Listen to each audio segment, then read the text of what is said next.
Good morning mga kami-loves. Ayan, mag-breakfast na po tayo. Ayan, nagpagluto si Domingo Torres Ragindin ng ating almusal dahil wala po siyang work, is day off niya ngayong Sabado. Ayan, magtitimpla po tayo ng Milo. Melo.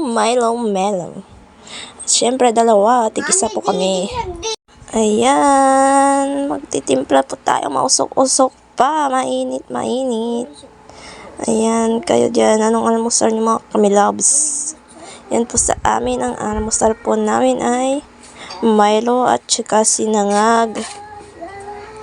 Ayan, masarap talaga kapag ang partner ng sinangag ay Milo. Milo everyday. Everyday is okay. Hahaha. At syempre, hahalo-haloin natin ang ating tinimpla. Paikot-ikutin natin siya na masarap ang ating tinimpla para sa kanya. Char. Ayan, may sinangag po tayo. And then, kamatis. Hotdog. Para kay Renz. Tapos, may sili yan at sibuyas. And then, syempre, may bawang yung sinangag natin. And then, yung Milo. Yung Milo may kutsara. Hop, guys.